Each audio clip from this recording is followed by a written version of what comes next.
Hi, my name is Martinez-Lucas, and I am an undergraduate researcher at the Multimodal Signal Processing Lab at UTD. Today, I will talk about my project on time-continuous annotations and their use in speech and motion recognition. For some background, time-continuous annotations provide a trace for an emotional dimension for a large segment of speech.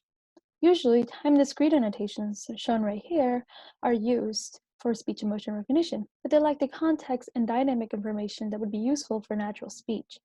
This research introduces the MSP conversation corpus, which contains time-continuous annotations of 510 5-minute segments, which are sourced from 74 10 to 20-minute segments from podcasts taken from the MSP podcast corpus.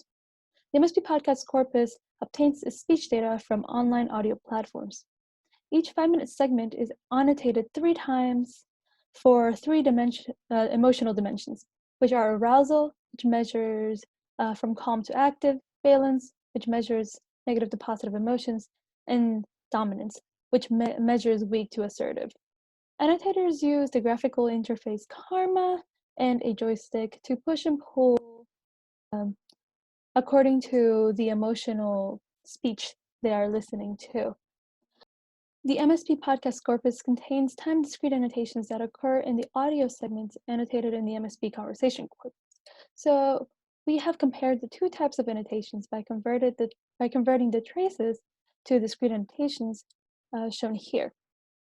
From this analysis, the continuous traces have much less variance than the discrete. They tend to stay in a small range, rarely exceeding -40 to 40 for all dimensions. This can be seen in these graphs right here. As you can see, the y-axis is the continuous annotations, and the x-axis is the discrete annotations. So you can see the variance is much less.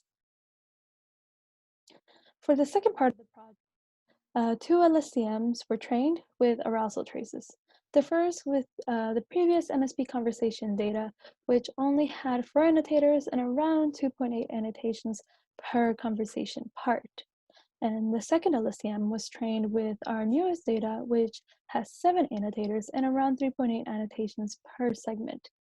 Adding data significantly increased the performance, but the model is still not very good. Our next step is to add delays to account for annotator reaction time, and also to split the audio and traces by speaker, and then train the LSTM with the concatenated speech and traces. This hopefully will make the LSTM's job easier. Right now, this project has been able to create the MSP conversation corpus, which, although not new in the type of annotations, has the advantage of having an easy and fast data collection process. The corpus will be able to be much faster than current time-continuous datasets with much less resources needed. Thank you.